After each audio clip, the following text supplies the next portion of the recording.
Squats are one of the most important leg exercises, and it's very important to squat heavy some of the time. But obviously you don't want to go heavy all of the time, unless you're a power lifter, even then.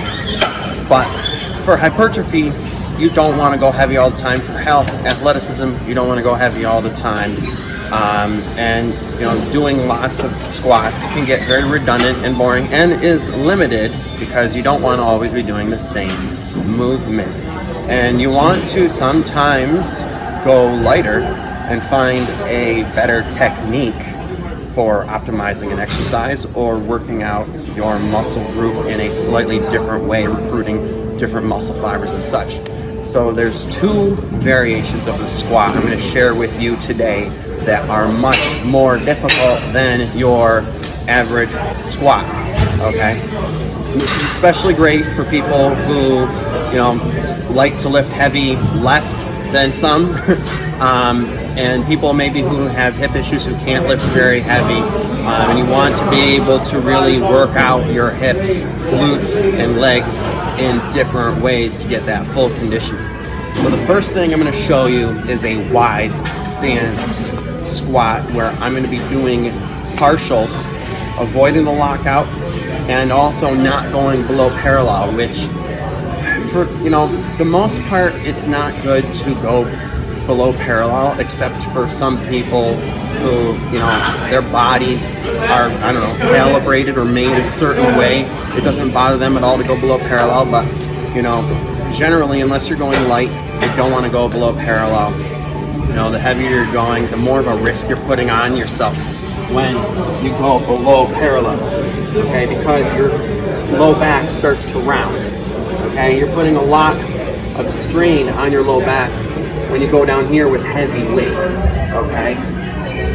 Now, with this exercise, you don't want to go below parallel, because even though we're using light weight, it's a very difficult exercise, and we're putting ourselves in a wide stance.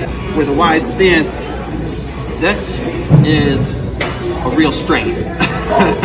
So you don't want to do that with a heavy weight. That's something you can just do that with body weight as an isometric and try to hold that for a while. You'll see that after like 15 seconds, you're dying. The lactic acid burn is intense. All right. So with this, you don't want to do heavy. You want to do real light. Okay.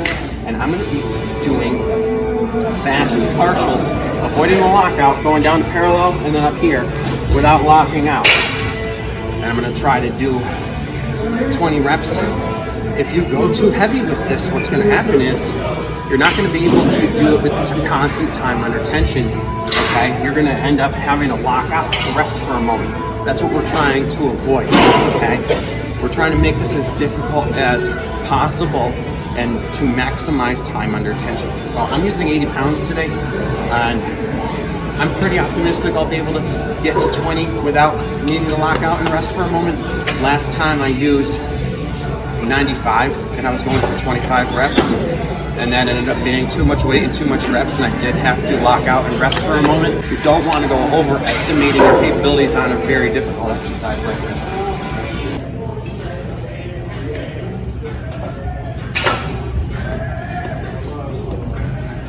You want a really wide stance, not too wide, but as wide as it's comfortable.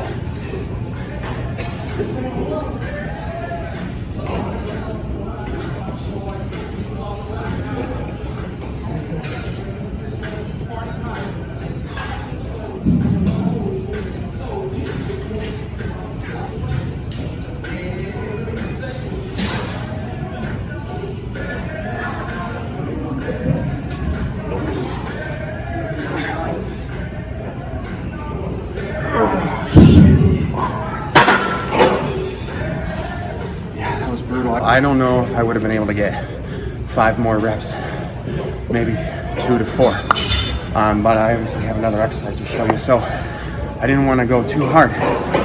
And like I said, that's something that puts a real strain on you at the bottom. So, if you have weak hips or hip problems, you got to be real careful with this exercise.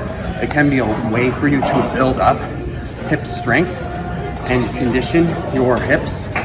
okay? But you just have to take it really easy. Go very light. Like I said, last time I used 95 pounds, I overestimated. This is 85, I was able to do 20 with 85. Previously, I thought 95 would be a good amount for high reps. I thought I would be able to do 25. No, I needed to stop and rest somewhere between like the 15 and 20 mark. So yeah, the object is to not have to lock out, okay? So if you have hip problems or weak hips, this movement is going to be a real strain for you, you know, going down like that. So you'd actually want to start by just doing some isometrics like this and get yourself used to going into this position with just your body weight, okay? And then start with very light weight. So that's a really brutal exercise. It's going to hit your glutes and your hamstrings more than other squats. Most squats are limited in that they do not hit your hamstrings very much. But if you go down like this, you can feel that your hamstrings are real tight, mainly on the inside, okay? So that's a really difficult and advanced squatting exercise that you should start doing if you're looking, to do something different with your squat.